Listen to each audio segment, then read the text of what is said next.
সোমবার রাত 10:45 চট্টগ্রামের শাহ আমানত সেতু এলাকায় ভয়াবহ দুর্ঘটনা ঘটেছে।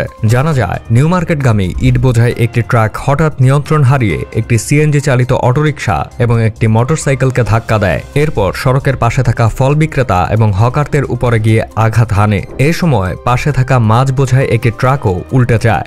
এখন পর্যন্ত 3 জনের প্রাণহানির সংবাদ পাওয়া গেছে। কোনো সূত্র মতে মৃতের সংখ্যা 8, আহত হয়েছে অন্তত 20 জনের বেশি। হতাহত এবং মৃতের সংখ্যা আরও বাড়তে পারে বলে শঙ্কা প্রকাশ করা হয়েছে। চট্টগ্রাম মেডিকেল কলেজ হাসপাতাল পুলিশ ফাঁড়ির উপপরিদর্শক নুরুল আলম আশেক বলেন, নতুন ব্রিজ এলাকায় সড়ক দুর্ঘটনায় আহত অবস্থায় 11 জনকে চট্টগ্রাম মেডিকেল কলেজ হাসপাতালে ভর্তি করা হয়েছে। তাদের মধ্যে চিকিৎসক 2 জনকে মৃত ঘোষণা করেছেন। তাদের পরিচয় শনাক্তে চেষ্টা চলছে। বাকিদেরকে ওয়ার্ডে ভর্তি করা হয়েছে।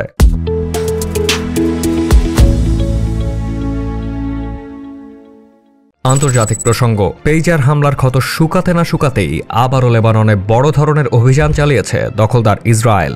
লেবাননের সশস্ত্র গোষ্ঠী হিজবুল্লাহর প্রায় 300 অবস্থান লক্ষ্য করে এয়ার অ্যাটাক চালানো হয়েছে। এতে 356 জন লেবানন নাগরিকের মৃত্যুর সংবাদ পাওয়া গেছে। এদের মধ্যে 42 জন নারী এবং 24 জন শিশু রয়েছে। আহতের সংখ্যা হাজার ছাড়িয়েছে।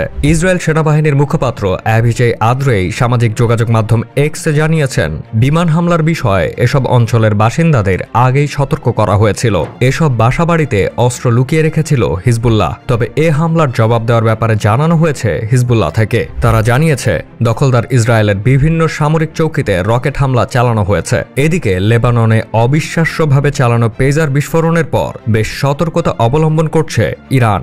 ইরানের সশস্ত্র বাহিনী ইরান রিভলিউশনারি গার্ডস কোর তাদের নিজেদের মধ্যে যোগাযোগের জন্য সব ধরনের ডিভাইস নিষিদ্ধ করেছে। ইরানের অভ্যন্তরে ইসরায়েলি গুপ্তচরদের অনুপ্রবেশ নিয়ে তেহরান বেশ উদ্বিগ্ন। তাই সাময়িক সময়ের জন্য এ বাহিনী অভ্যন্তরীণ যোগাযোগের জন্য end to end encryption technology ব্যবহার করছে।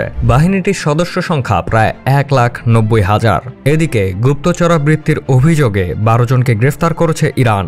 রেভলিউশনারি গার্ডসের বিবৃতিতে বলা হয়, ইহুদিবাদী শাসক ও তার পশ্চিমা সমর্থকেরা, বিশেষ করে যুক্তরাষ্ট্র, ফিলিস্তিনের গাজা ও লেবাননের জনগণের বিরুদ্ধে তাদের অশুভ লক্ষ্যে সফল হয়নি। তাই তারা এখন ইরানের নিরাপত্তার বিরুদ্ধে একের পর এক কর্মপরিকল্পনার মাধ্যমে এই সংকট ইরানে ছড়িয়ে দিতে চাইছে। উল্লেখ্য যে, সম্প্রতি লেবাননে ঘটে যাওয়া পেজার বিস্ফোরণকে কেন্দ্র করে বেশ উত্তপ্ত অবস্থা চলছে মধ্যপ্রাচ্যে।